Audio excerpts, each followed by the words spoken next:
Hi there. Today we are going to start life process of biology. किसी chapter को start करने से पहले you should understand the meaning of that chapter. The life process means all the process necessary for living organism to sustain their life. जितना process होता है living organisms को अपनी लाइफ को चलाने के लिए, जो भी प्रोसेस इंक्लूड होता है वो लाइफ प्रोसेस के अंदर आता है. ठीक है. For instance respiration, nutrition, transportation और एक्सक्रीटरी सिस्टम. तो ये सारा process you need to study one by one in this chapter. Okay, so shall we move? What is the difference between alive and non living thing? Non living thing और alive के बीच में क्या difference होता है? General answer can be movement. If the sort of movement is there, the thing is alive. But what happen in case of plant?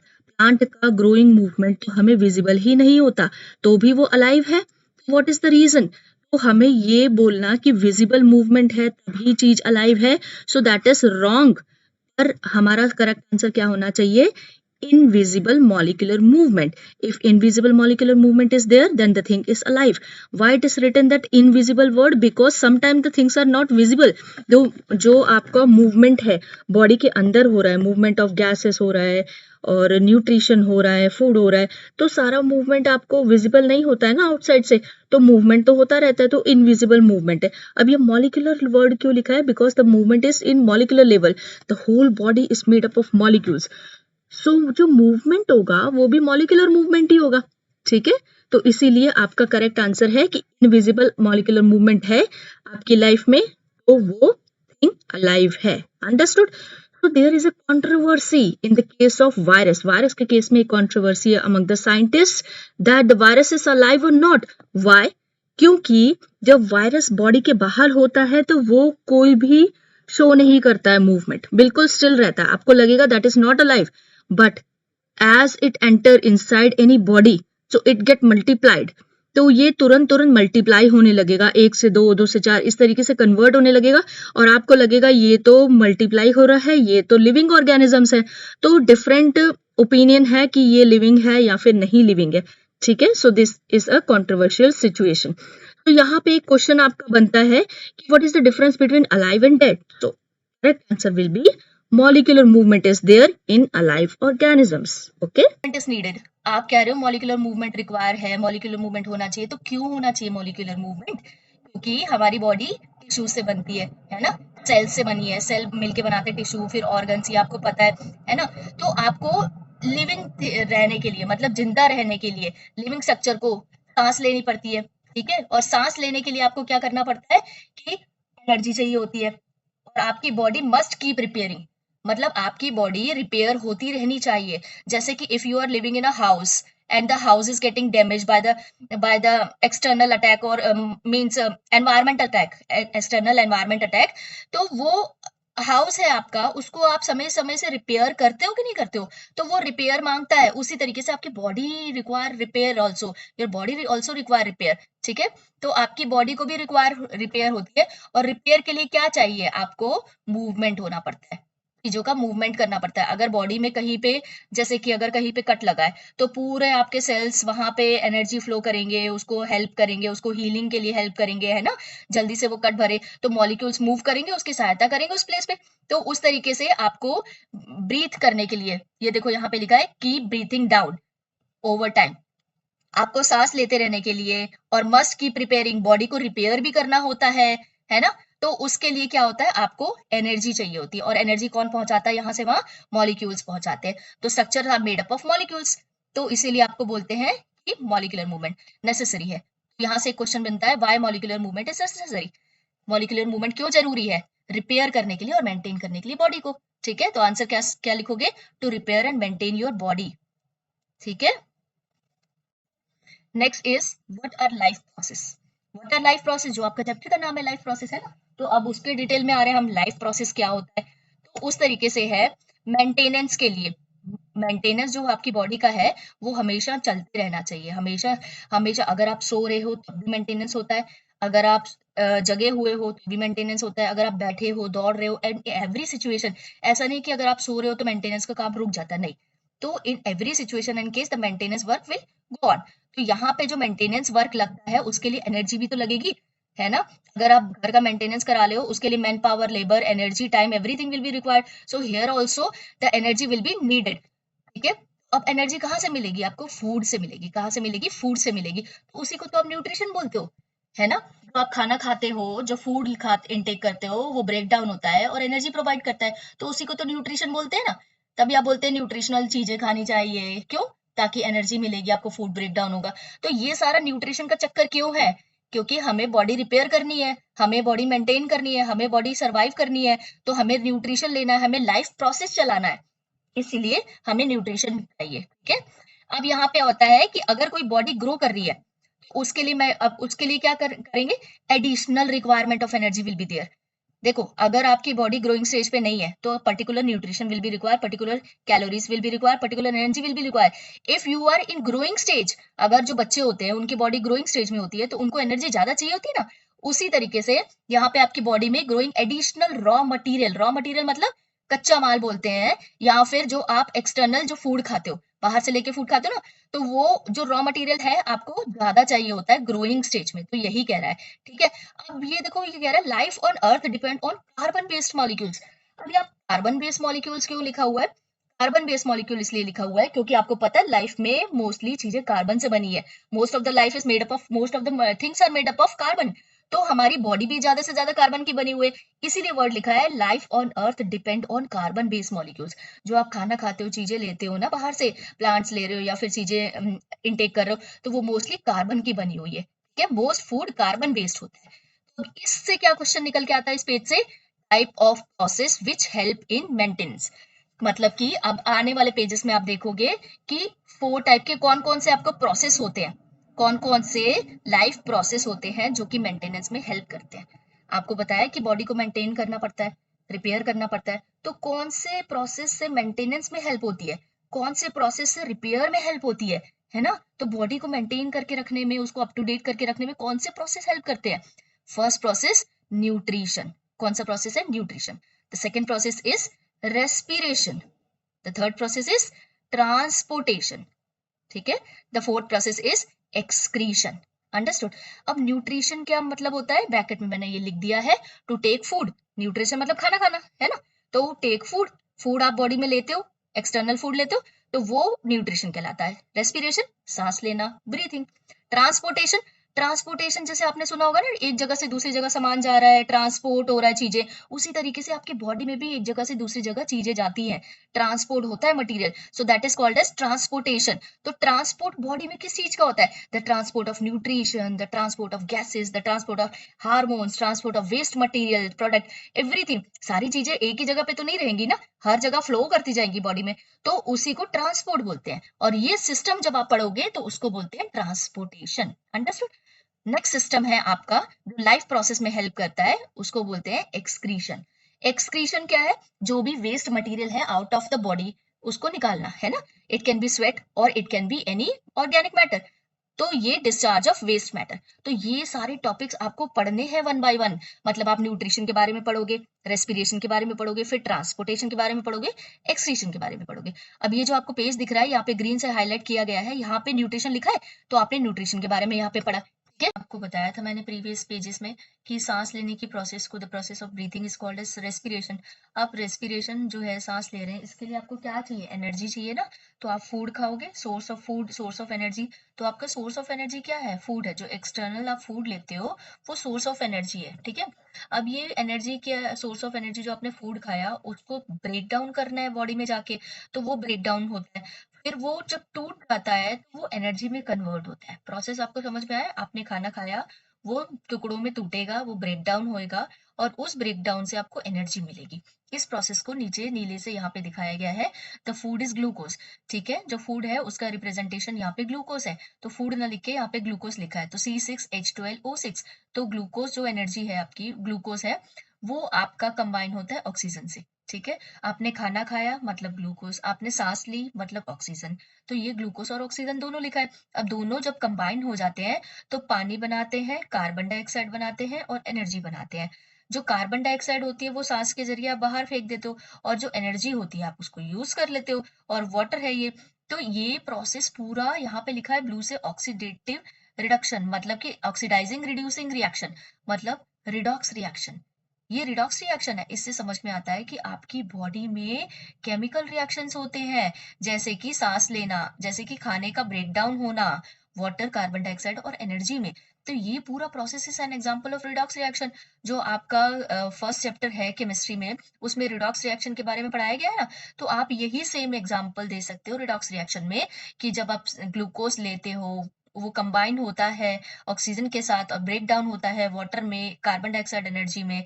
अब यहाँ पे एक साइड तो ऑक्सीडेशन हो रहा है, दूसरी साइड रिडक्शन हो रहा है सेम इक्वेशन में, इसीलिए ये रिडॉक्स रिएक्शन है। रिड ऑक्स, रिडॉक्स का मतलब है रिड ऑक्स, रिड मतलब रिडक्शन, ऑक्स मतलब ऑक्सीडेशन। तो सेम इक्वेशन में अगर रिडक्शन और ऑक्सीडेशन होता है तो उसको बोलते हैं रिडॉक्स रिएक्शन। यहाँ पे ऑक्सीडेशन किसका हो रहा है? ग्लूकोज का हो रहा है। ग्लूकोज किस में कन्वर्ट हो रहा है? कार्बन डाइऑक्साइड में कन्वर्ट हो रहा है। तो रिडक्शन का ऑक्सीडेशन का मतलब होता है एडिशन ऑफ ऑक्सीजन। यहाँ पे कितने ऑक्सीजन है? 6 ऑक्सीजन है। यहाँ पे कितने ऑक्सीजन है? 6 और 2 12, ठीक है। 6 2 जा मल्टीप्लाई किया जाता है तो ऑक्सीजन 12 हो गए। तो ऑक्सीजन की संख्या बढ़ रही है ना, the amount of oxygen, the counting of oxygen is increasing, getting increased, so that's why it is called as oxidation reaction. ये ऑक्सीजन बढ़ रहा है मतलब ऑक्सीडेशन, ठीक है। तो ऑक्सीडेशन की डेफिनेशन होती है एडिशन ऑफ ऑक्सीजन। तो ये एडिशन ऑफ ऑक्सीजन हो रहा है इसलिए ऑक्सीडेशन हो रहा है इसका। अब ये ऑक्सीजन का रिडक्शन हो रहा है, ये ऑक्सीजन कन्वर्ट हो रहा है पानी में, इसका रिडक्शन हो रहा है। अब रिडक्शन की डेफिनेशन एक, अगर दो तरीके से आप ऑक्सीजन डेफिनेशन दे सकते हो, दूसरा दे सकते, एक तो ऑक्सीजन के टर्म्स में दे सकते हो, दूसरा हाइड्रोजन के टर्म्स में दे सकते हो। अगर कहीं हाइड्रोजन ऐड हो रहा है ना तो उसको रिडक्शन बोलते हैं। दोबारा से बता रही हूँ, अगर हाइड्रोजन ऐड हो रहा है तो उसको रिडक्शन बोलते हैं। अब ध्यान से देखो, यहाँ पे इक्वेशन में लेफ्ट हैंड साइड में जो आपके रिएक्टेंट्स है उसमें ऑक्सीजन है, और राइट हैंड साइड में आपका क्या है? हाइड्रोजन ऐड हुआ है ना। ये देखो ऑक्सीजन था, फिर ये O के साथ हाइड्रोजन ऐड हो रहा है, तो हाइड्रोजन के ऐड होने को ही तो रिडक्शन बोलते हैं। तो ये रिडक्शन हो रहा है। अब रिडक्शन किसका हो रहा है ये भी लिख दो, रिडक्शन ऑफ ऑक्सीजन, ठीक है। अब ये जो एमीबा होता है आपका सिंगल सेल ऑर्गेनिज्म होता है, ये देखो आप नीचे देख रहे हो, ये एक ही पूरी बॉडी उसकी एक ही सेल से बनी है और इसी में सेलुलर मूवमेंट्स होते हैं। ये मॉलिक्यूलर मूवमेंट हमने वर्ड पढ़ा था ना, ये देखो किस तरीके से मॉलिक्यूल्स मूव हो रहे हैं, ये देख सकते हो आप। तो ये एग्जांपल है एमीबा का, सिंगल सेल ऑर्गेनिजम्स होते हैं। अब यहाँ पे क्या होता है, इसमें no specific organ is there, अलग अलग ऑर्गन्स दिख रहे हैं। यहाँ पे आपको दिख नहीं रहा होगा कि हार्ट दिख रहा है और किडनी है, लिवर है, यहाँ ढूंढ सकते हो, कहीं नहीं दिख रहा है ना, तो इसको बोलते हैं सिंपल ऑर्गेनिज्म, ठीक है। इसमें क्या होता है, स्पेसिफिक ऑर्गन्स नहीं होते हैं, ना ब्रीथ करने के लिए ना एक्सक्रीटरी सिस्टम अलग अलग से नहीं होते हैं। और ये क्या होता है, मे बी क्यों नहीं होते हैं, कारण क्या है, क्योंकि इनकी सारी बॉडी एनवायरनमेंट के कांटेक्ट में होती है। मतलब सिंगल सेलुलर है तो इतना पतला होता है कि हर साइड से एनवायरनमेंट के कांटेक्ट में होती है, मतलब हवा के कांटेक्ट में होती है, तो इजीली वो हवा एक्सचेंज कर सकता है, सब कुछ प्रोसेस इजीली हो सकता है। अभी मैं समझाऊंगी कैसे। इसका हर प्रोसेस, मतलब एक्सक्रीशन से लेकर के, खाना खाने से लेकर के, सांस लेने से लेकर के, सारा प्रोसेस बिना ऑर्गन के हो जाता है, बिना ऑर्गन के हो जाता है। क्यों? क्योंकि इनकी बॉडी कांटेक्ट में होती है एनवायरनमेंट से। ग्रीन से इंडिकेट किया मैंने, the entire surface of the organism is in contact with environment. तो यहाँ पे आपको ये लिखना है, ठीक है। इसीलिए ये बिना ऑर्गन्स के सरवाइव कर लेता है। But when the body size is organism, अगर बॉडी साइज बड़ा होता है, जैसे कि हमारा मल्टी सेलुलर ऑर्गेनिजम्स है, मल्टी मतलब बहुत सारे, सेलुलर मतलब सेल, तो हमारी बॉडी में तो बहुत सारे सेल्स के ऑर्गेनिजम्स है ना। तो अगर मल्टी सेलुलर ऑर्गेनिजम्स के केस में देखते हो, तब हमें हमारी बॉडी पूरी एनवायरनमेंट के कांटेक्ट में नहीं होती है, हमारी बॉडी का सारा एनवायरनमेंट के कांटेक्ट में नहीं होता है। अगर हम देखें तो एक्सटर्नल जो हमारी स्किन है वो एनवायरनमेंट के कांटेक्ट में है, ठीक है, दैट इज ओके। बट क्या लिवर एनवायरनमेंट के कांटेक्ट में है? क्या हार्ट है? क्या किडनी है? नहीं है ना। तो सारी चीजें हमारी एनवायरनमेंट के कांटेक्ट में नहीं होती है, इसीलिए हमें इस तरीके से हम सर्वाइव नहीं कर सकते जैसे अमीबा सर्वाइव करता है। तो हमें क्या चाहिए होता है, हमें मल्टीसेलुलर ऑर्गन्स होते हैं हमारे अंदर, ठीक है। इज नॉट, ये देखो यहाँ पे लिखा है, when the body size of the organism increase, जब बॉडी का साइज बढ़ जाता है, all the cell not be direct contact with the surrounding, सारे cells direct contact with surrounding नहीं होते हैं, जैसे हमारे नहीं होते हैं, है ना। तो this simple diffusion is not met the requirement of cell. अब यहाँ पे वर्ड लिखा है, इसलिए हमारे केस में सिंपल डिफ्यूजन से सारे सेल के रिक्वायरमेंट पूरे नहीं हो सकते हैं। सिंपल डिफ्यूजन से रिक्वायरमेंट पूरे नहीं होते हैं, इसका मतलब क्या है। अब डिफ्यूजन का मतलब क्या होता है ये बता देती हूँ मैं आपको। कोई भी चीज ज्यादा से कम की तरफ जाती है तो उसको डिफ्यूजन बोलते हैं। क्या बोलते हैं? ज्यादा से कम की तरफ जाती है। सो ज्यादा से कम की तरफ जाना क्या मतलब क्या होता है? जैसे ये अमीबा की बॉडी है, ठीक है। अब ये अमीबा की बॉडी है, अब इस बॉडी के अंदर कार्बन डाइऑक्साइड आपको दिख रहा है, हाँ दिख रहा है। अब इस बॉडी के अंदर कार्बन डाइऑक्साइड है और इसके अंदर ऑक्सीजन नहीं है, और ऑक्सीजन कहाँ दिख रहा है आपको? एनवायरमेंट के बाहर दिख रहा है। तो जो बाहर ऑक्सीजन है, ऑक्सीजन ज्यादा कहाँ है? बाहर है। तो ऑक्सीजन क्या करेगा? मूव करने लग जाएगा इनसाइड द सेल। कहाँ मूव करेगा? ये देखो, इनसाइड द सेल मूव किया। क्यों? क्योंकि मैंने बताया था डिफ्यूजन के केस में ज्यादा से कम की तरफ चीजें मूव करती है, ठीक है। ये यहाँ पे था, ज्यादा कहाँ था? बाहर था। अब कम कहाँ पे है? सेल के अंदर है। तो डिफ्यूजन के केस में ज्यादा से कम की तरफ मूव करेगा ना, तो ये ऑक्सीजन मूव किया, मूव कर दिया। तो अब ऑक्सीजन मिल गया एमीबा को, तो ये डिफ्यूजन से उसको ऑक्सीजन की रिक्वायरमेंट पूरी हो गई, है ना। हमारे लिए ये पॉसिबल नहीं है, क्योंकि हर जगह हम इजीली हम एनवायरमेंट का ऑक्सीजन ऐसे नहीं ले सकते हैं। हमें हमारा एक प्रोसेस होता है, पर एमीबा डिफ्यूजन पे काम करता है। एमीबा का सांस लेना डिफ्यूजन पे काम करता है। अब क्या हो गया भाई? अब इसकी बॉडी में इस तरीके से कार्बन डाइऑक्साइड बाहर निकल जाएगी। आपको कार्बन डाइऑक्साइड बाहर क्यों निकली? क्योंकि कार्बन डाइऑक्साइड कहाँ पे ज्यादा है? बॉडी के अंदर ज्यादा है। तो कहाँ कम, कहाँ पे है? बाहर कम है ना, तो इसीलिए यहाँ पे मूव करेगी। ये देखो बाहर, ठीक है। यही मैंने आपको कंसेप्ट बताया कि ज्यादा से कम की तरफ मूव करती है। तो ये एमीबा का डिफ्यूजन होता है, डिफ्यूजन। अब नेक्स्ट एक प्रोसेस जो मैंने बताया था, ट्रांसपोर्टेशन सिस्टम। लाइफ प्रोसेस के 4 पार्ट्स थे ना, उसमें से एक ट्रांसपोर्टेशन सिस्टम है। तो ये पेज आपको ट्रांसपोर्टेशन सिस्टम समझाता है।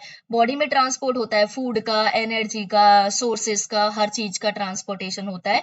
तो वो आप सिस्टम के एक सिस्टम होता है बॉडी में पूरा, मतलब ऑर्गेन्स काम करते हैं ट्रांसपोर्ट करने के लिए चीजों को, ऑर्गेन्स काम करते हैं, और वो ट्रांसपोर्टेशन सिस्टम के अंतर्गत आते हैं, ठीक है। It comes under the transportation system. Uptake of food and oxygen will also be the function of specific tissues. मतलब एक पर्टिकुलर टिश्यू लगे हुए हैं ऑक्सीजन और फूड का अपटेक करने के लिए, मतलब एक जगह से दूसरी जगह पहुंचाने के लिए। आपने खाना खाया, माउथ में लिया, च्यू किया, और वो खाना पूरी बॉडी में जा रहा है, तो उसको कौन ट्रांसपोर्ट कर रहा है? पर्टिकुलर ऑर्गेन्स कर रहे हैं। आपने सांस लिया, नेजल से लिया, और वो सांस ऑक्सीजन कहाँ बॉडी में, पैरों तक जा रही है। कैसे जा रही है? Through a particular system. तो हर चीज के लिए सिस्टम है। तो यहाँ पे जो लेके जाता है चीजों को, उसको बोलते हैं transportation system. All part of body needed them. क्यों ट्रांसपोर्टेशन होता है? क्योंकि सभी को चाहिए होती है ना। ऐसा तो नहीं आपको हार्ट को चाहिए है, लंग्स को नहीं चाहिए, आपकी स्किन को नहीं चाहिए, आपके है ना। तो हर बॉडी की चीज को चाहिए होती है चीजें, ऑक्सीजन हो या फूड हो, एवरीथिंग। सो इसीलिए ट्रांसपोर्टेशन की जरूरत बनती है, ठीक है। This need transportation system carrying food, oxygen, ठीक है। अब हम देखते हैं एक्सक्रीशन। एक्सक्रीशन, ठीक है।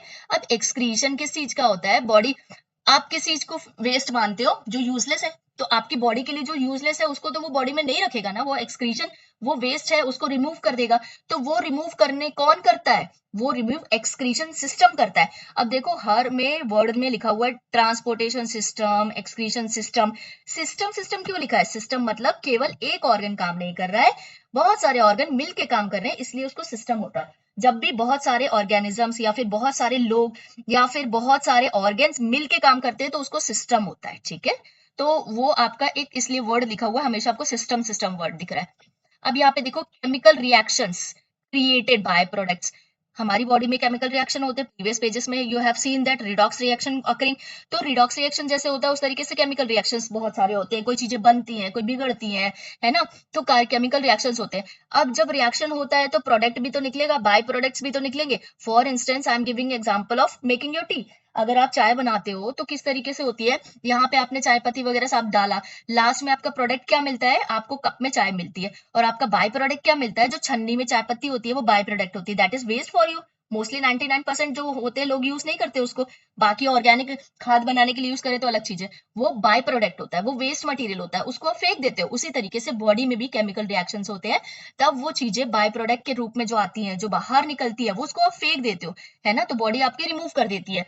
तो इसीलिए by products are even harmful. कभी कदार क्या होते हैं, बाय प्रोडक्ट अगर बॉडी से बाहर ना निकले, क्योंकि वो वेस्ट है ना, और वेस्ट चीज अगर बॉडी से नहीं निकलती है तो उनका डिजेनरेशन हो जाता है, या फिर उनकी और वो चीजें सड़ जाती है और वो नुकसान करती है, केमिकल रिएक्शन वर्स्ट हो जाता है उनके उसके लिए, तो वो हार्मफुल हो जाती है बॉडी के लिए। तो बाय वेस्ट प्रोडक्ट्स रिमूवल जरूरी है, needed to be remove from body, needed to be remove from body. और ये प्रोसेस कौन करता है?